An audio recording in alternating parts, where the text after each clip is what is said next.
pertanyaan, selalu ada jawaban. Dipandu oleh Yohana Margareta.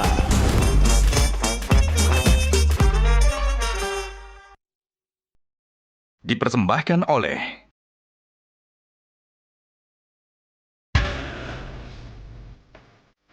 Panelis kita hari ini.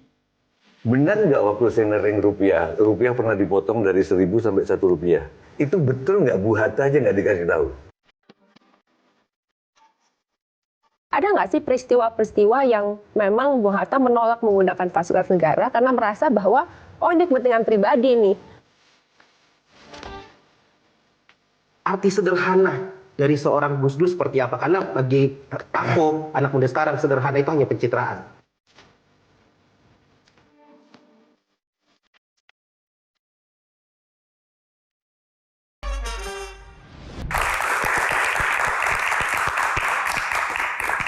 Halo pemirsa, apa kabar? Jumpa lagi bersama saya Yohana Margareta dalam program spesial Metro TV Q&A. Karena setiap pertanyaan selalu ada jawaban. Dan terima kasih kepada seluruh pemirsa yang sudah setia menonton Q&A dan terima kasih kepada penonton yang hadir di sini, adik-adik mahasiswa di Jakarta. Terima kasih teman-teman. Tepuk tangan dong. Dan tak lupa ada para panelis yang luar biasa menemani saya di Q&A malam ini. Ada Mbah Tejo, Sujiwo Tejo. Halo. Ada Kak Olga Lydia, tepuk tangannya. And Gian, influencer komika kita. Terima kasih kakak-kakak. Tidak hanya panelis dan teman-teman penonton yang luar biasa pada malam hari ini. Kali ini pemirsa, bangsa Indonesia dibangun di atas fondasi perjuangan dan cita-cita besar para pendiri bangsa.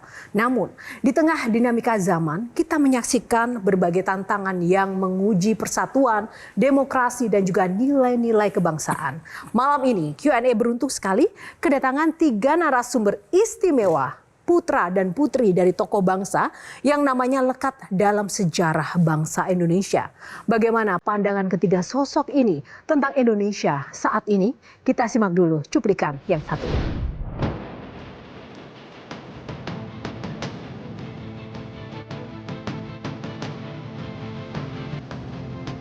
Tidak pernah kami mengaku kalah. Kami senantiasa menyimpan dalam jiwa kami cita-cita Indonesia merdeka, berdaulat, adil, dan makmur.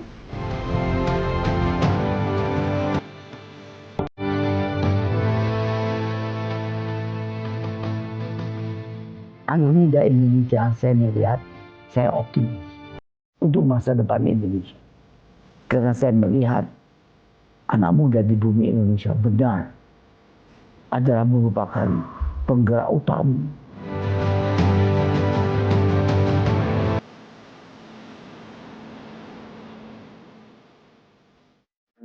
Dan kita juga pihak keamanan dan TNI untuk tidak menembak siapapun. Lebih meriah lagi kita berikan tepuk tangan untuk bintang tamu kita. Ada Ibu Halida Hatta, Inaya Wahid, Ilham Habibi. Tepuk tangan yang mana? Ibu Halida, Mbak Inaya, Bang Ilham, terima kasih sudah berkenan hadir di Q&A. Apa kabar Ibu? Baik, terima kasih. Baik, Senang terima sekali. kasih. Terima kasih untuk waktunya Mbak Inaya. Apa kabar? Ya, baik-baik aja. Agak ada yang berbeda ya teman-teman. Ini apa nih makna baju pink dan hijau yang dipakai pada Q&A malam ini, Mbak? Oh ya, ini baju pink, tapi ini celana saya sendiri ya. Saya nggak ngambil dari rumahnya Pak Sahroni yang pasti.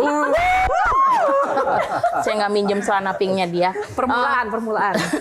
Mantan tadi kalau Mbak Lida kan apa kabar baik. Dia mikir dulu loh, apa kabar? Mikir panjang baru. Kenapa? Kenapa? Enggak tahu tanya. Biasa aja. Biasa aja. Karena kan ditanya ini artinya apa. Bukan apa kabar. Oh, Bukan ya. apa kabar. Oh iya, karena kalau mau dibilang baik juga sebenarnya nggak baik-baik banget dengan kondisi Indonesia hari ini, gitu maksudnya. Oke. Bajunya 17/8, ini adalah 17 tuntutan yang harus diselesaikan hingga 5 September 2025 dan 8 tuntutan yang harus diselesaikan dalam waktu 1 tahun oleh pemerintah. Oke, semangat untuk Mbak Inaya. Terima kasih Mbak Inaya. Dan Mas Ilham Habibie, apa kabar Mas? Alhamdulillah sehat. Sibuk apa akhir-akhir ini? Ya, saya kan pengusaha, saya aktif di berbagai organisasi, NGO, yayasan, dan lain. Ya, jadi itulah ya. Jadi saya kira kesibukan saya fokus ke situ. Fokus di situ. Tepuk tangan buat 3 bintang tamu spesial kita. Seperti biasa, Kas Q&A, nggak afdol rasanya kalau kita tidak buka box. Kita akan mulai berbincang dengan para 3 tokoh yang luar biasa ini dengan membuka box terlebih dahulu. Mbak Tejo, untuk box pertama, minta tolong, box nomor berapa? Nih dari sesepuh nih yang harus memulai nih. 2. Ada makna apa? Kenapa memilih nomor 2, Mbak Tejo? Karena demokrasi itu pilihan kedua. Pilihan pertama nggak ada. Ya.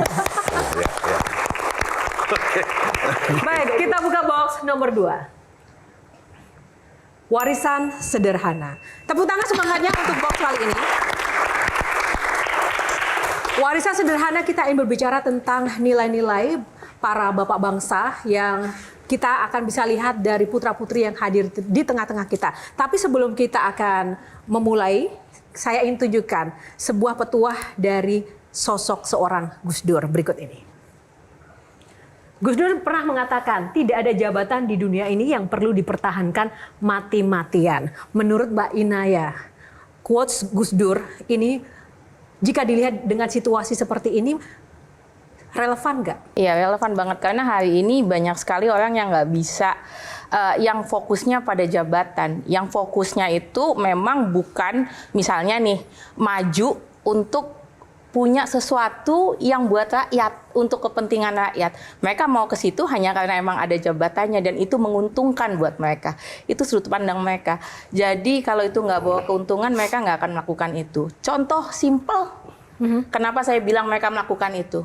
Kalau mereka memang untuk rakyat, maka hari ini orang-orang yang kemarin dituduh menyakiti rakyat, pasti udah mundur. Tapi kan hari ini belum mundur. Dan itu yang dilakukan oleh Gus Dur. Karena buat Gus Dur, daripada ada tumpah darah, gitu ya. Waktu itu kalau misalnya Gus Dur mau ngeyel, bisa aja tetap mempertahankan jabatannya. Tapi itu nggak dilakukan oleh Gus Dur. Karena ada yang jauh lebih penting. Gitu. Yang jauh lebih penting itu adalah kemanusiaan. Politik itu nomor sekian. Gitu. Oke. Kita akan perlihatkan quotes Gus Dur yang kedua. Karpet itu yang beli mereka, punya uang mereka dari pajak mereka, jadi itu milik mereka. Nah, quotes ini kami ambil karena mungkin Mbak Inaya boleh mengkoreksi kalau ada yang salah ya. Ada suatu momen ketika Gus Dur open house, kemudian mengundang masyarakat dari berbagai macam lapisan dan latar belakang. Di saat itu pintu istana masih tertutup. Gus Dur bertanya kepada pengawalnya, kenapa kok tidak dibuka? Sang pengawal bilang, ini karpetnya baru. Di luar sana ada tukang sapu, tukang becak, nanti kotor. Gus Dur kemudian mengatakan quotes ini. Benar demikian, Mbak, situasinya kala itu?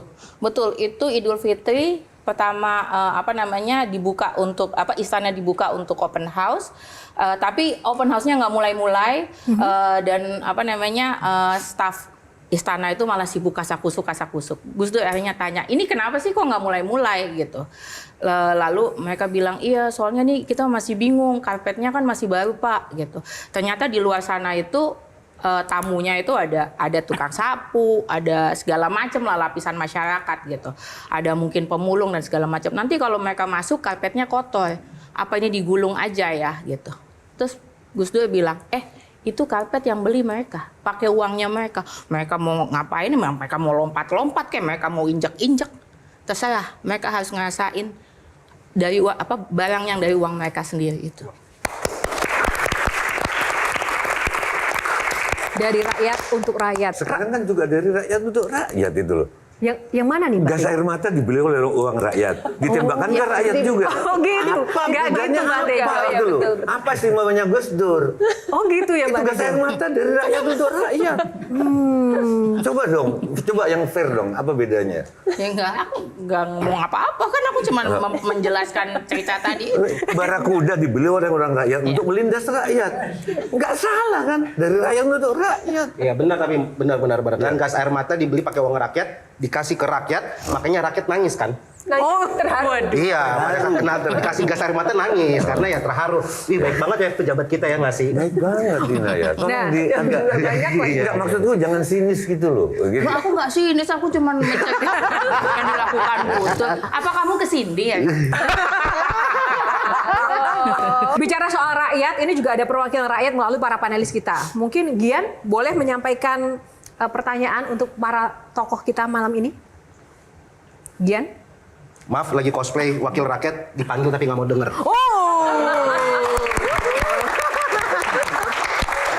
Makanya aku kaget, ini kok tiba-tiba Gian terdiam gitu. Ya pura-pura sibuk aja. Enggak. Satu lagi aku panggil, aku dapat payung. Silakan Gian. Ya emang gitu kan wakil rakyat pura-pura sibuk. Tadi menarik ya, Gus Dur akhirnya buka pintunya. Kalau itu pejabat kita sekarang ya nggak bakal pernah dibuka tuh pintu. Pintu-pintu itu nggak bakal pernah dibuka. Tapi menarik untuk kita belajar dari seorang Gus Dur. Romo Franz Magnis pernah cerita bahwa dia pernah melihat Gus Dur mau kunjungan ke luar negeri, baju-bajunya malah dimasukin ke dalam kardus. Kardus. Kayak orang udah mau kayak mudik. Dan ada di lain cerita Gus Dur cuman punya 2 jas. Bahkan sampai mau foto pun hanya jas itu aja ya Mbak ya. Arti sederhana dari seorang Gus Dur seperti apa? Karena bagi aku, anak muda sekarang, sederhana itu hanya pencitraan. Ngerasa cukup, jadi nggak perlu ngambil yang bukan haknya. Itu yang sebenarnya penting. Dan ada, kalau buat Gus Dur itu ada hal-hal lain yang jauh lebih besar daripada misalnya jabatan. Apa ya, kayak misalnya Gus Dur itu memang di dalam kepalanya sebelum berangkat jadi presiden itu sudah melakukan banyak hal. Maksudnya sudah punya vision. Ini mau diapain negara, yang penting apa untuk rakyat, karena base-nya itu rakyat, kepentingan rakyat gitu. Kenapa saya bilang kayak gitu, karena kalau orang yang kepentingannya bukan untuk rakyat, itu akan kelihatan gitu, akan kelihatan dari tindakan yang mereka lakukan. Konkretnya, kayak gini. Kenapa saya bilang orang-orang itu, anggota dewan itu tidak pernah memikirkan rakyat. Memang tujuannya dapat jabatan itu bukan untuk rakyat. Karena kalau mereka untuk rakyat, mereka nggak perlu nunggu jadi anggota DPR untuk melakukan sesuatu. Gus Dur itu jadi presiden karena sebelumnya udah ngelakuin banyak hal. Nah, jadi kalau fokusnya di situ, dia udah nggak mikirin lagi benda-benda apa segala macam. Ada nggak penting buat dia. Dia mah yang penting itu ada CD, Discman, displayer, kaset wayang. Udah selesai. Tapi nggak tetap bersama rakyat. Gitu. Bung Hatta sudah biasa untuk hidup sengsara dan hidup susah.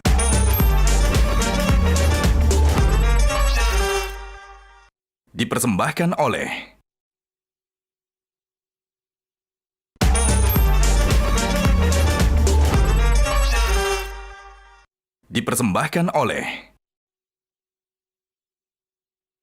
Kita bicara soal Gus Dur, kita geser sedikit soal Bung Hatta. Nah, sebelum kita bicara soal Bung Hatta, kita saksikan dulu yang satu ini, fakta tentang Bung Hatta. Rakyat adalah prioritas utama, itu adalah prinsip beliau. Hidup sederhana, cinta tanah air, berjuang dan konsisten dalam sunyi, Bapak Palang Merah Indonesia, guru etika di rumah, menolak menggunakan uang negara untuk kepentingan pribadi. Ibu Halida, apakah semuanya ini memang nyata di kehidupan sosok Bung Hatta di balik layar selama ini? Ibu melihat sang ayah? Iya, memang begitu. Jadi kami dididik dalam cara hidup yang membumi ya.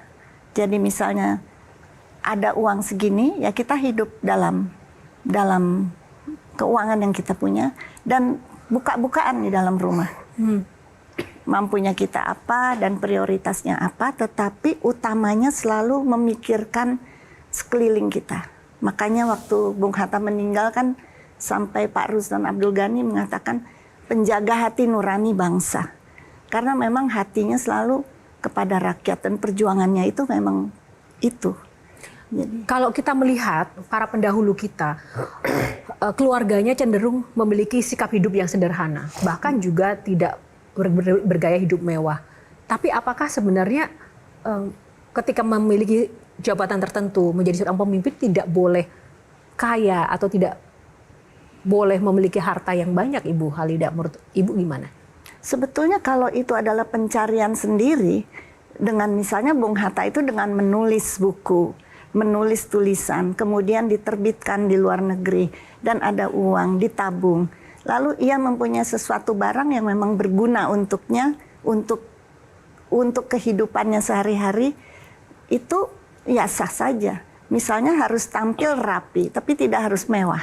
Dan ada satu cara hidup yang tertib gitu. Menurut Ibu sebagai putri Bung Hatta, lebih banyak suka atau dukanya Ibu selama perjalanan hidup dari kecil sampai sekarang? Di dalam keluarga kami selalu dekat di hati ya, dan juga kami tercerahkan dengan cara hidup ayah dan ibu yang selalu menaruhkan perasaannya kepada rakyat, kepada lingkungan, kepada persahabatan, kepada mengupayakan supaya kita harus menjadi orang yang benar, yang jujur, dan integritas. Dan itu memang sudah gayanya begitu. Ya, jadi menempatkan hatinya di orang lain. Singkat saja, Kak Olga. Aku penasaran juga ya, karena jabatan Bung Hatta itu kan sangat tinggi. Tentunya fasilitas negara yang bisa dinikmati itu sangat-sangat banyak gitu. Ada nggak sih peristiwa-peristiwa yang memang Bung Hatta menolak menggunakan fasilitas negara karena merasa bahwa oh ini kepentingan pribadi nih, bukan kepentingan pekerjaan atau negara gitu. Karena kan kadang-kadang menggoda gitu, masa cuman gini doang nggak bisa sih, saya kan jabatannya tinggi, saya berkorbannya banyak, saya dibuang di mana-mana oleh Belanda gitu. Pernah nggak ada satu peristiwa yang mungkin bisa diceritakan dan dibagikan bersama? Justru kami itu memang hidup untuk bersama-sama dengan tanah air dan bangsa, di mana seperti ayah selalu bilang, dengan rakyat kita maju, dan dengan rakyat pula kita bisa merasakan maju mundurnya keadaan. Apa yang menjadi haknya, secara misalnya jabatan ada sesuatu yang diatur oleh undang-undang bahwa itu memang haknya dia, misalnya selama menjabat tinggal di rumah dinas, itu adalah haknya. Tetapi membuat demarkasi mana yang merupakan barangnya dinas, mana yang merupakan barang pribadi. Jadi kalau misalnya dikasih rumah dinas harus ditempati ya, tidak boleh menolak, atau mungkin memilih untuk mentahannya aja itu nggak boleh, tunjangan itu nggak boleh ya? Ya kan, Gian nggak boleh ya? Apalagi kalau rumahnya di Bintaro. Baik, terima kasih. Oke. Ini info aja untuk Mbak Mbak lah.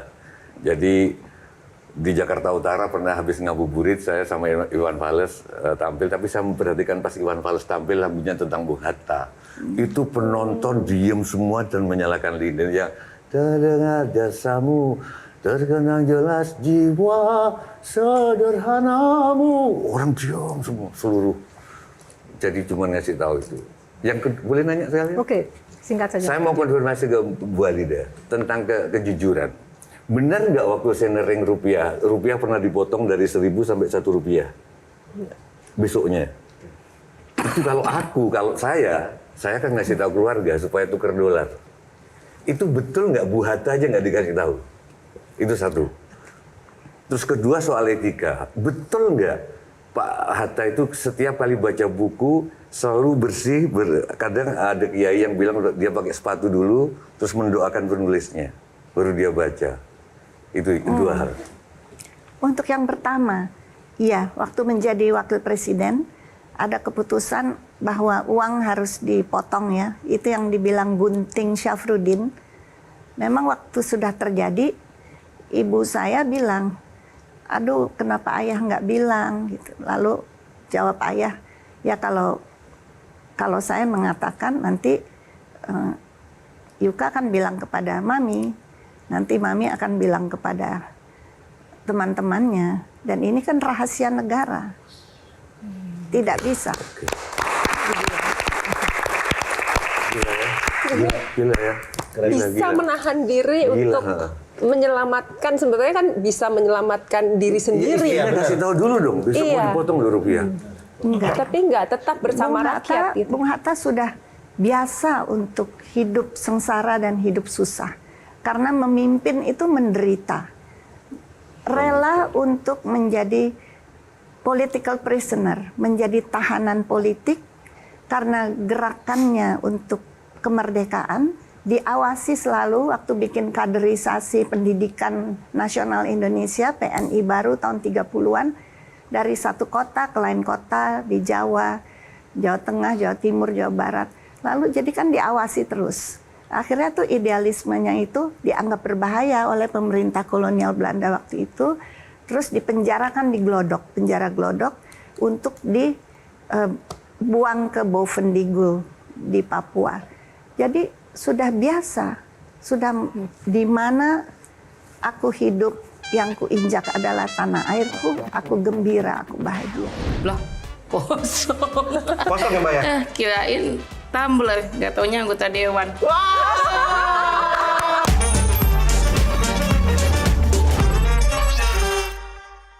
Dipersembahkan oleh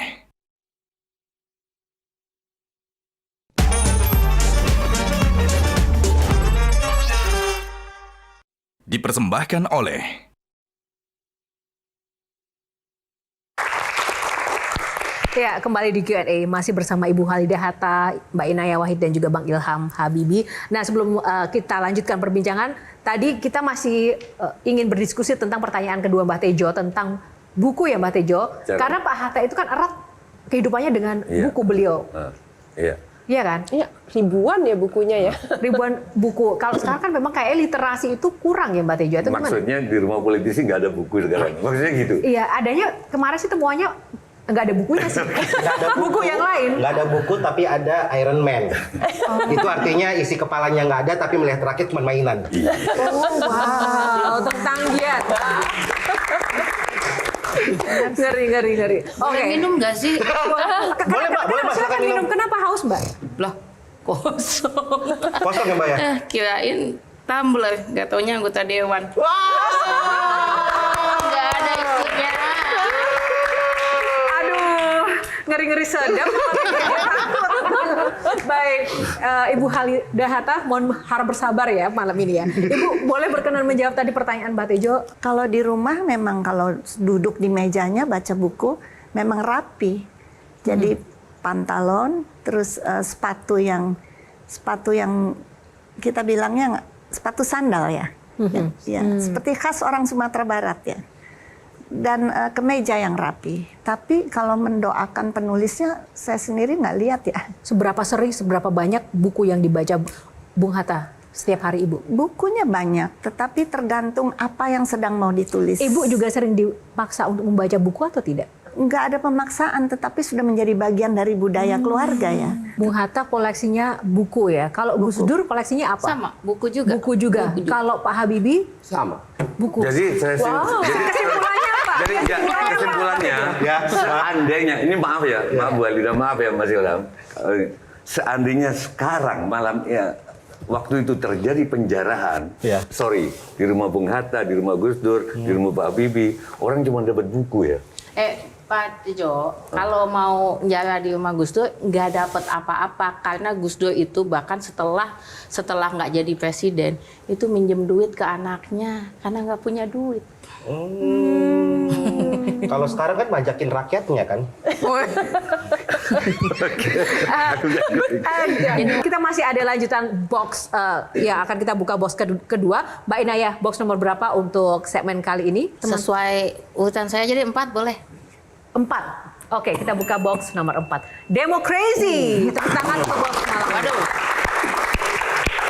Kalau tadi kita sudah mendengar perspektif dari Gus Dur, Bung Hatta, saatnya kita mendengarkan perspektif dari Mas Ilham Habibie. Mas Ilham, sebelum saya persilakan panelis, seandainya almarhum Bapak melihat situasi bangsa saat ini, kira-kira beliau akan berpikir atau mengatakan apa ya, Mas Ilham? Iya, saya kira Bapak kan sebetulnya fundamennya itu adalah seorang insinyur ya. Jadi insinyur itu pada dasarnya selalu berorientasi kepada solusi. Kita mencari solusi, karena saya juga insinyur. Mencari solusi, menemukannya dan juga implementasi.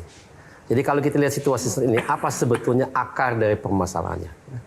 Demo dan sebagainya buat saya itu cuma puncak dari atau gunung esnya ya. Yang di bawah itu apa?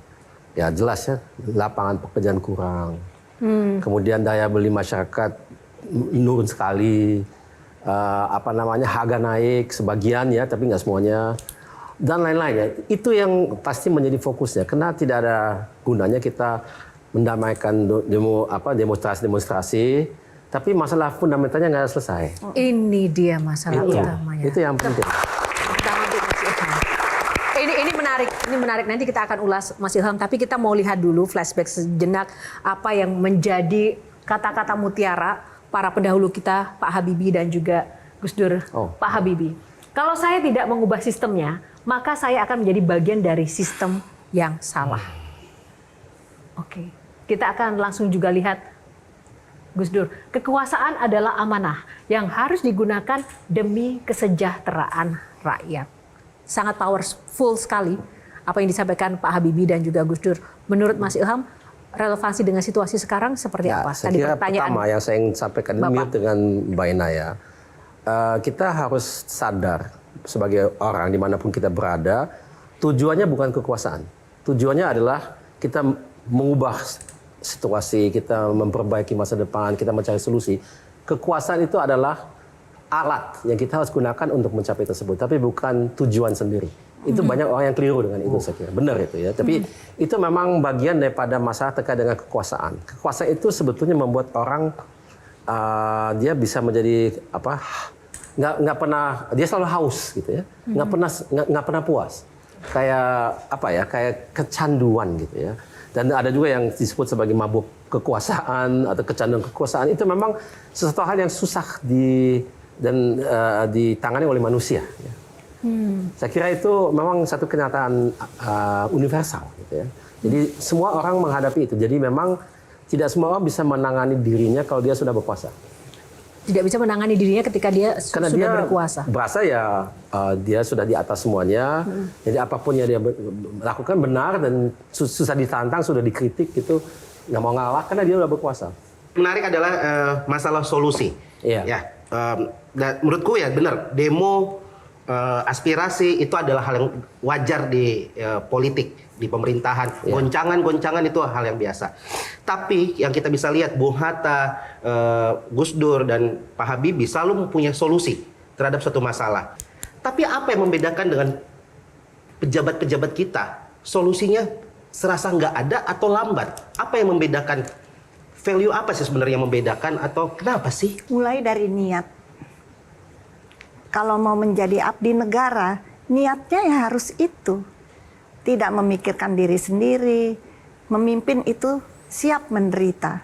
Dan lepaskan semua ego-ego untuk kepentingan sendiri. Kan orang tuh punya kepintaran dan punya juga rezeki dari Tuhan. Ambillah yang halal, tetapi hidupnya itu harus untuk tanah air dan bangsa dan masyarakat. Karena memang sudah memilih jalur itu. Niatnya apa? Ya kalau Bung Hatta ya jelaslah pergerakan nasional ingin Indonesia merdeka. Jadi apa sih Indonesia merdeka itu? Supaya rakyatnya bahagia. Habibie yang mengajarkan kita ketenangan dalam situasi apapun. Dan terima kasih buat para pejabat kita yang sudah mengajarkan kita bahwa badut tidak hanya ada di acara ulang tahun.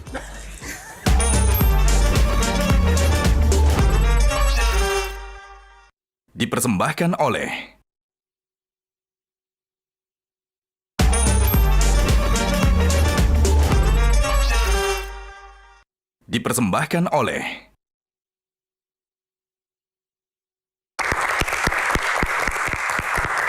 Terima kasih masih bersama Q&A dan langsung saja kita akan awali dengan buka box lagi di segmen kali ini. Gian, minta tolong Gian, buka box nomor berapa? Karena situasi hari ini ada di presiden nomor 8. Ya, ngerempet ya Gian, aduh. Iya, 8 ya, 8. Anak bangsa. Oh, pas banget. Pas banget. Nah, bicara soal anak bangsa, ini kita mau diskusi bersama ya. Iya. Kita sering dengar sekali istilah nih, tagline, jangan lelah mencintai Indonesia di tengah situasi yang saat ini sedang kita hadapi. Dan itu kita pernah dengarkan juga beberapa kali, bahkan pemimpin-pemimpin kita. Nah, pertanyaan yang saya kumpulkan ini dari netizen. Bagaimana sih caranya kami, Gen Z, anak muda ini, mengimplementasikan jangan lelah mencintai Indonesia ketika situasinya sekarang? Iya, yang pasti sih segini. Kalau jangan pernah lelah mencintai Indonesia itu benar. Dan saya yakin teman-teman juga mencintai Indonesia. Seperti yang di sini semuanya pasti mencintai Indonesia. Yang nggak dicintai cuma pemerintahnya.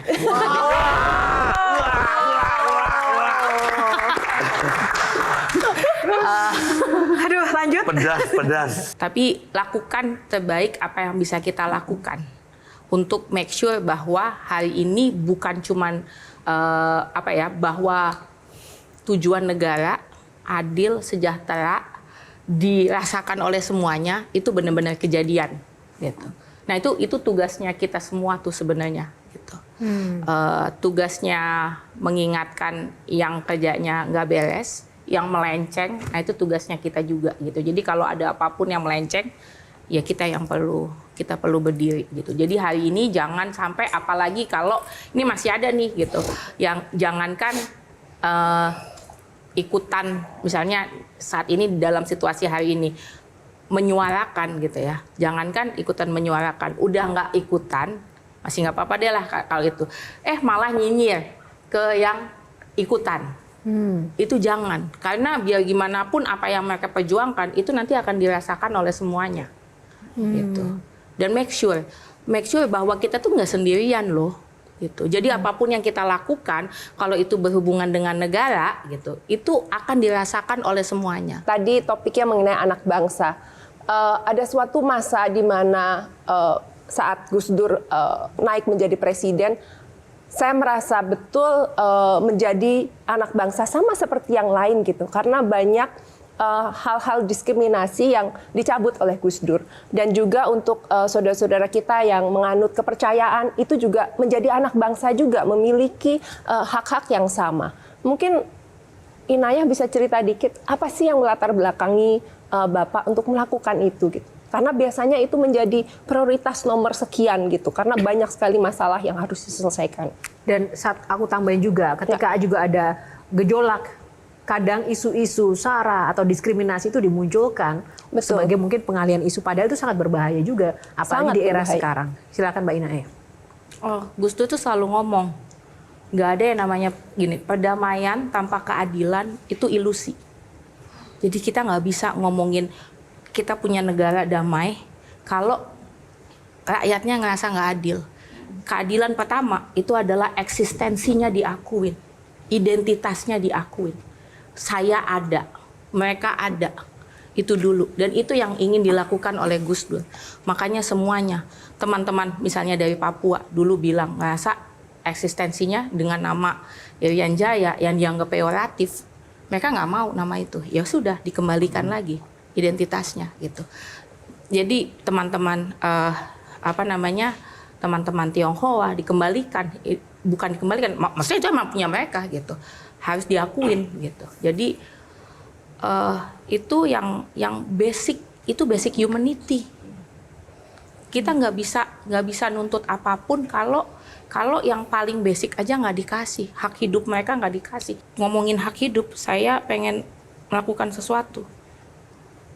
Afan Kurniawan, Muhammad Akbar Basri, Sarinawati, Saiful Akbar, Rusdam Diansyah, Reza Sendi Pratama, Sumari, Andika Lutfi Falah, Septinus Sisa, Iko Julian Junior. Itu hak hidupnya sudah keambil dalam waktu beberapa hari ini.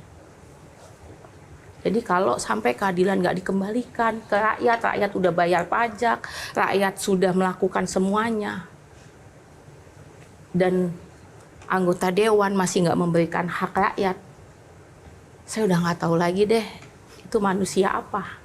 Itu aja. Ya, terima kasih Mbak Inayah juga.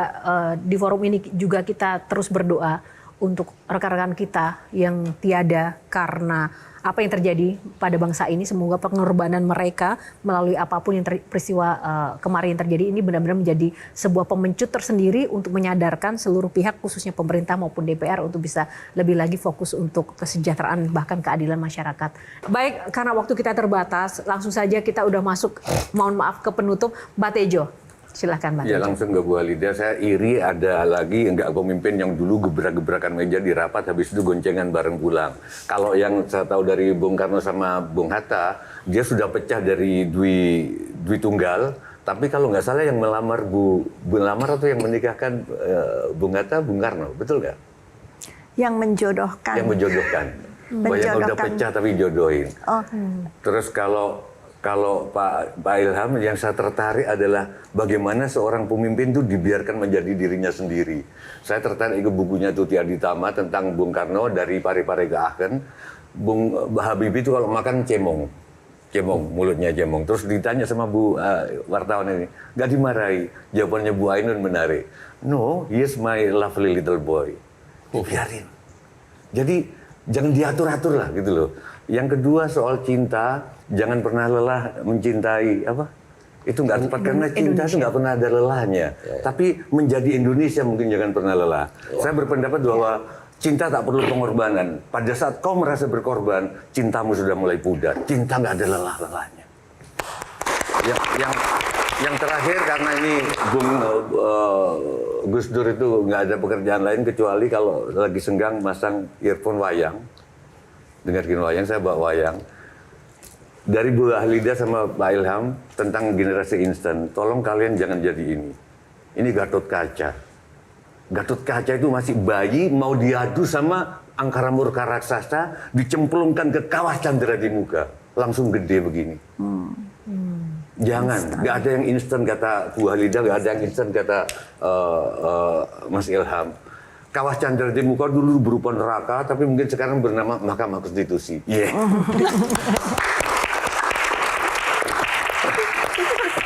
Makasih Mbak Tejo. Silakan Kak Olga. Menarik ya tadi kalau dengar Bu Halida bahwa dalam berbangsa dan bernegara itu dibutuhkan trust gitu. Mudah-mudahan dengan berbagai peristiwa yang terjadi akhir-akhir ini, trust itu bisa dibangun gitu. Walaupun sampai sekarang belum terlihat tanda-tandanya, ya. Tapi harapannya mudah-mudahan mereka bisa kembali melihat kepada para pendiri bangsa bahwa trust itu harus dibangun gitu. Itu yang pertama. Pada saat mendapatkan kekuasaan, siapapun itu di jalan kekuasaannya kecil, itu juga sudah ada tanda-tanda bagaimana menyalahgunakan kekuasaan gitu. Walaupun jabatannya belum tinggi gitu. Bahkan di kelas-kelas yang sangat bawah pun gitu, begitu jadi RT, jadi RW, jaga portal gitu, itu sudah ada tanda-tanda untuk menyalahgunakan kekuasaan. Mungkin kita harus kembali lagi dan berpikir bahwa kita tuh sudah merdeka 80 tahun gitu. Berhentilah menjadi orang-orang yang feodal gitu. Karena orang-orang feodal itu akan merasa bahwa dia berhak mendapatkan sesuatu hanya karena anaknya siapa atau punya apa, dia butuh untuk dihormati, sehingga dia mati-matian menjaga jabatannya karena merasa dia berhak gitu. Mungkin kita perlu belajar dari Gus Dur bahwa merasa bahwa jabatan tuh nggak ada yang perlu dipertahankan mati-matian seperti itu. Gitu. Baik, terima Jadi kasih, mungkin itu yang kita pelajari dari mereka. Silakan Dian. Nggak denger deh. Udah dengar kan Dian? Udah dengar, udah nggak cosplay lagi. Udah mundur. Nggak mau yang keras-keras, yang santun-santun aja. Aku cuma pengen ngucapin terima kasih buat Bung Hatta yang udah mengajarkan kita tentang berjuang. Terima kasih buat Gus Dur yang mengajarkan kita tentang toleransi. Terima kasih untuk Habibie yang mengajarkan kita ketenangan dalam situasi apapun. Dan terima kasih buat para pejabat kita yang sudah mengajarkan kita bahwa badut tidak hanya ada di acara ulang tahun.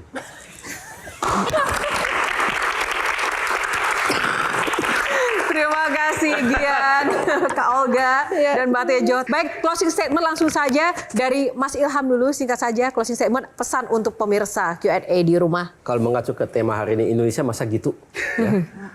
Kalau menurut saya, kita sadar ya memang demokrasi itu perlu waktu. Semuanya memperlihatkan pada dasarnya negara demokratis itu rata-rata lebih baik daripada yang non-demokratis. Baik. Jadi itu harus tetap percaya.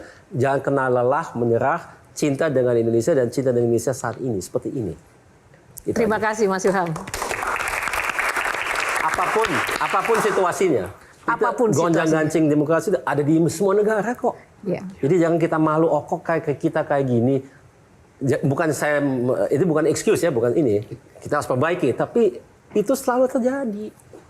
Justru normal dalam demokrasi. Menjadi kalau nggak tantangan, terjadi, bukan ya. demokrasi namanya. Ya. Ditekan semuanya.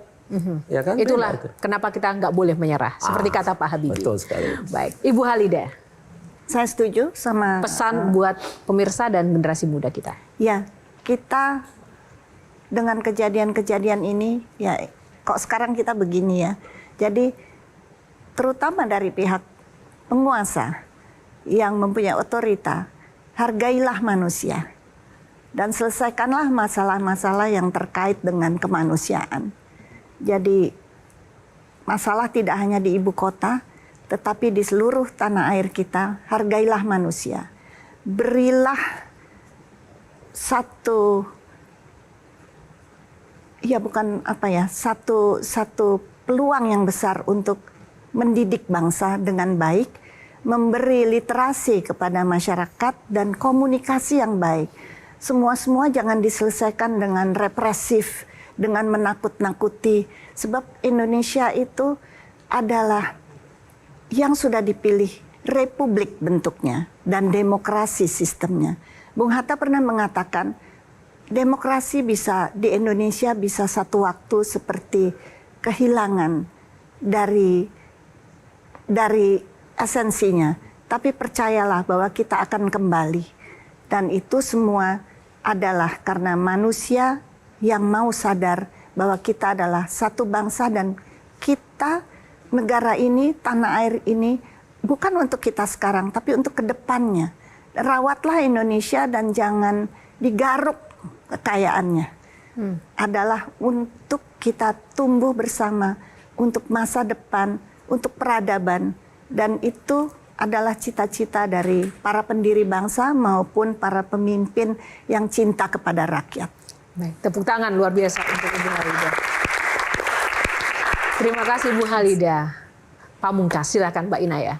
Iya, demokrasi itu bukan yang paling baik ya. Maksudnya dia nggak perfect, dia nggak sempurna, banyak kekurangannya, tapi dia yang terbaik yang bisa kita punya saat ini. Dan di dalam demokrasi nilai currency atau mata uang yang paling besar itu adalah kepercayaan. Dan hari ini itu hampir hilang. Nah, untuk bisa menjaga kepercayaan itu tetap ada tiga hal yang penting untuk dilakukan oleh negara, yaitu transparansi, reformasi, dan empati. Dan untuk kita semua perlu mengawasi mereka untuk benar-benar mau melakukan hal tersebut. Itu yang bisa kita lakukan untuk jaga demokrasi. Baik.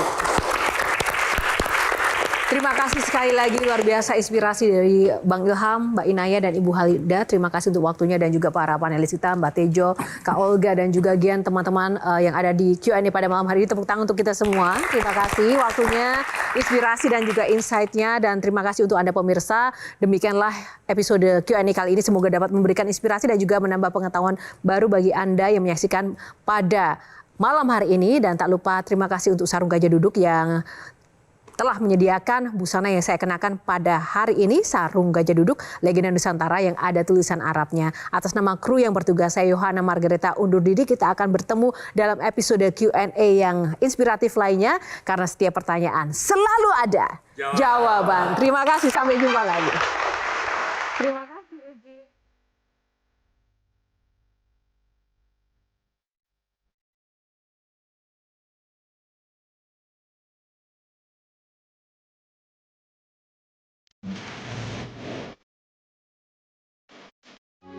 Metro TV.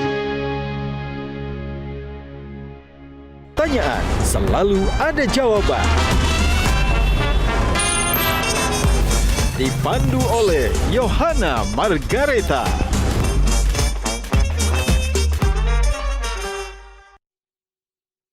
Dipersembahkan oleh Jelajahi cara baru mendapatkan informasi. Download Metro TV Extend sekarang.